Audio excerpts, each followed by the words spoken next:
lance une vidéo déjà. Salut! Toujours avec ma tasse. Chin. Bonjour! Je suis trop contente de vous retrouver aujourd'hui pour une nouvelle vidéo. Une vidéo favori artistique que j'ai faite déjà plusieurs fois sur ma chaîne.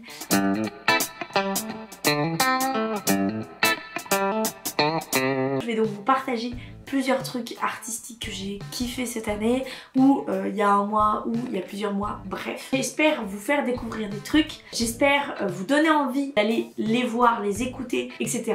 N'hésitez pas aussi à me donner vous vos favoris artistiques. La première catégorie dont j'aimerais vous parler, la catégorie film.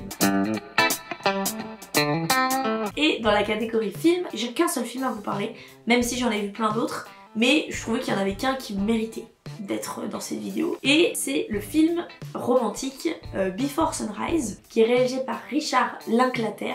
J'espère que je le dis bien, sûrement pas. Mais c'est donc un film romantique, drame romantique. C'est l'histoire de deux personnes qui se rencontrent complètement dans un hasard, dans le train, qui vont se plaire et qui vont amener en fait à passer 24 heures ensemble. Et on va suivre en fait ces 24 heures. C'est un film qui est très contemplatif, qui est assez lent. J'ai été très touchée par ce film. Et il y a donc c'est une trilogie. Il y a Before Sunset et Before... je sais plus le troisième. Bref. En tout cas, en plus, je trouve que l'esthétique est très belle. En fait, c'est beau. Et t'es là, t'es un peu en mode waouh, c'est trop mimi et c'est joli. J'ai trouvé ça vraiment très très beau. Ça m'a trop donné envie de regarder la suite. Donc, j'ai trop aimé ce film. Voilà. Ensuite, nous allons passer à la deuxième catégorie, qui est la catégorie série.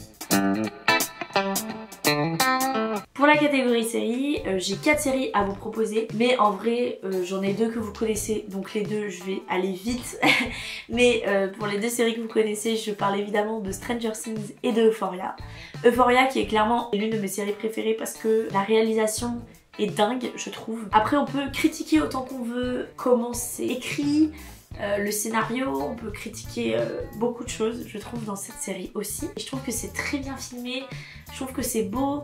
Moi, je n'ai pas du tout été déçue, bizarrement, de la deuxième saison. Et j'ai rarement eu autant d'émotions, en fait, dans une série. Mais en tout cas, Euphoria reste quand même dans mon cœur. Ça reste incroyable. Je veux rien entendre, pour moi, c'est un bop. Ensuite, évidemment, la série aussi qui représente bien cette année pour moi, c'est Stranger Things, que j'ai trouvé la meilleure, que j'ai trouvé absolument dingue. J'ai trouvé que c'était tellement mieux réalisé que les 2 autres d'avant.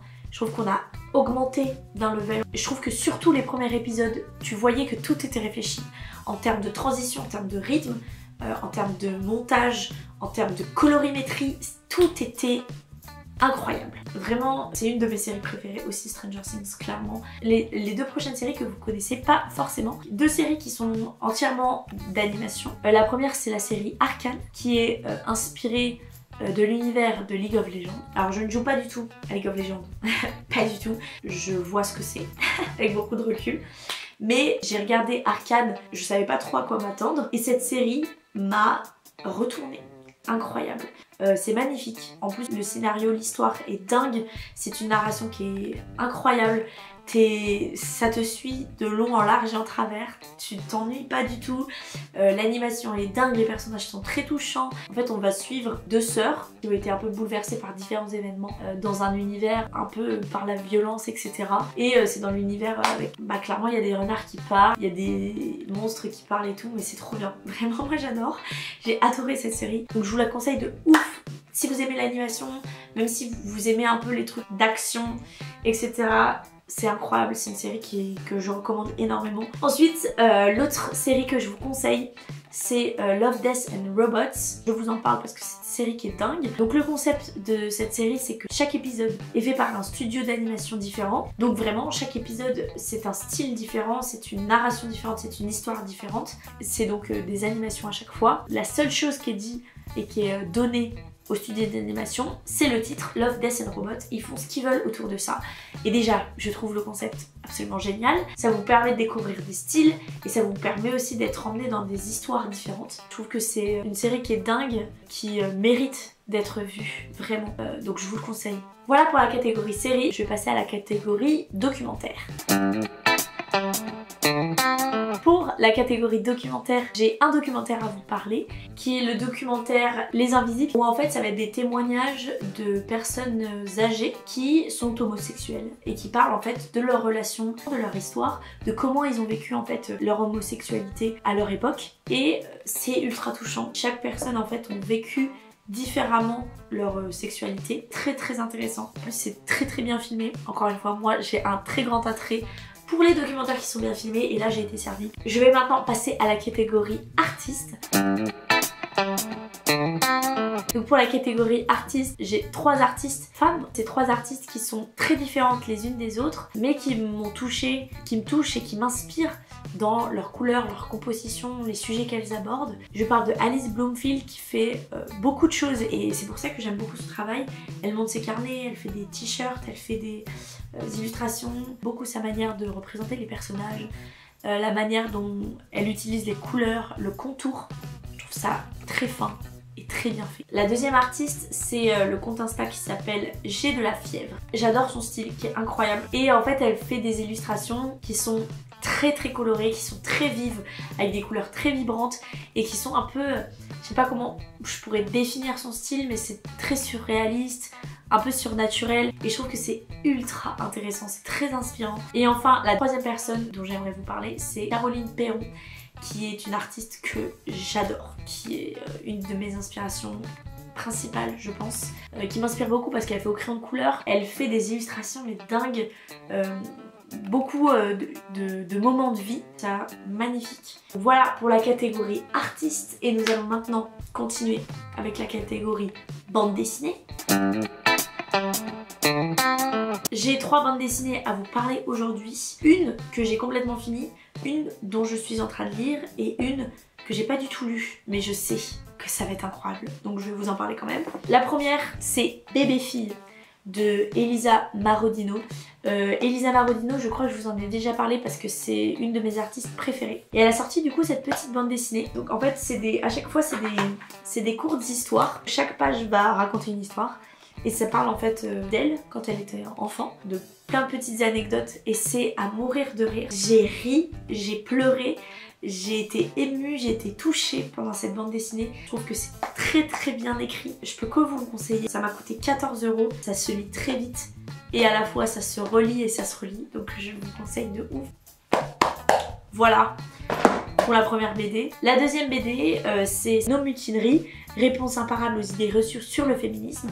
Là, c'est vraiment une BD qui est plus éducative, pédagogique. Chaque chapitre, j'ai envie de dire, c'est fait par soit Eve, soit Blanche. J'adore. C'est pas fait pour être contemplé, mais c'est vraiment fait pour t'apprendre des trucs. Je pense que c'est nécessaire, donc j'aime trop cette BD. Et je pense que c'est quand même assez indispensable. Et enfin, la dernière BD dont j'aimerais vous parler que je n'ai pas lu du tout, qui est incroyable, je le sais, c'est Radium Girl de Si. Si, qui est une artiste que je suis énormément, qui est absolument dingue. Cette BD l'est encore plus parce que c'est une BD qui est complètement faite au crayon de couleur. C'est absolument mon rêve dans la vie. Je rêverais de faire ça. Une BD complètement au crayon de couleur. Bonjour, appelez-moi. Moi déjà je suis très touchée par son style graphique et donc là je suis servie. Donc ça parle de la découverte du radium dans les années 1920. J'ai trop hâte de pouvoir la lire mais je vous en parle parce que je sais que ça va être incroyable. Bref, voilà pour cette troisième BD que j'ai trop hâte de lire. Ça me fait plaisir de mettre les femmes un peu au top de cette vidéo parce que c'est important qu'on parle des femmes. Je m'en étais même pas rendu compte, c'est complètement inconscient. Mais je suis très contente de pouvoir vous parler exclusivement de femmes. Ça me touche beaucoup au final. La prochaine catégorie dont j'aimerais vous parler, c'est la catégorie YouTube, entre gros guillemets. En fait, le premier court-métrage dont j'aimerais vous parler, de Lizzie McAlpin, qui est une artiste que j'adore. Elle a sorti il y a quelques mois un album qui s'appelle 5 Seconds Flat et elle a fait un court-métrage qui est incroyable et qui justement en fait regroupe différentes chansons qu'elle a mis en clip. Ça fait en fait un court-métrage et j'ai trouvé ça mais d'une finesse. Moi en fait c'est le genre de clip que j'aimerais faire. J'ai trouvé que c'était ultra bien réalisé. Et enfin, nous allons finir cette vidéo sur la meilleure catégorie de tous les temps. J'ai nommé la catégorie musique. Et la catégorie musique, c'est la catégorie qui est le plus fournie. Déjà, la première femme dont j'aimerais vous parler, c'est Remi Wolf, dont j'ai pu voir le concert. C'était incroyable, j'y suis allée toute seule et c'était dingue, une expérience de fou. Remi Wolf, je la suis depuis maintenant 2 ans et je trouve son travail absolument dingue, je l'adore.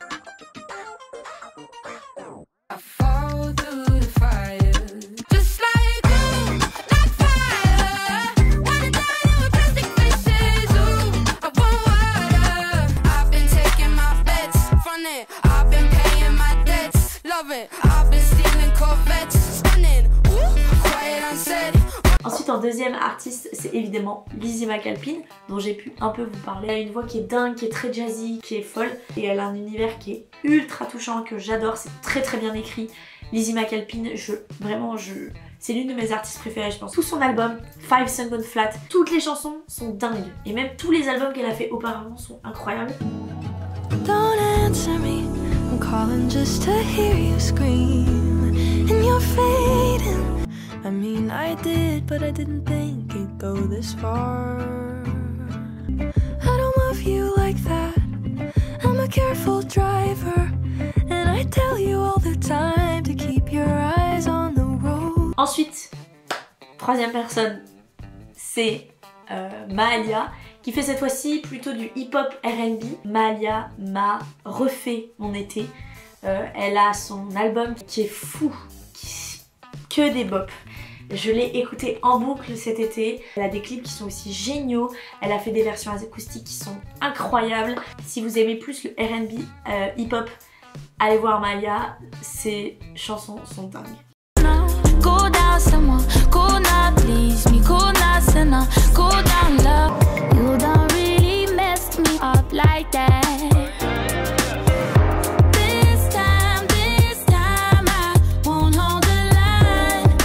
Ensuite, quatrième artiste, je vous ai dit, j'avais beaucoup de trucs à vous parler de musique, c'est Sophie May. Sa voix est magnifique, moi je suis en fait hypnotisée par sa voix et je trouve que c'est trop bien.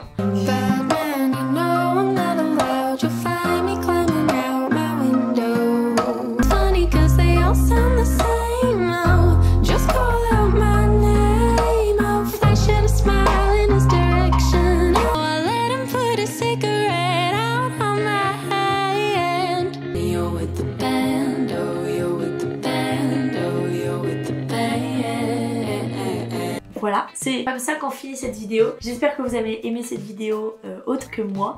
J'espère que vous avez découvert des trucs. Je vous retrouve vite dans une prochaine. Je vous adore.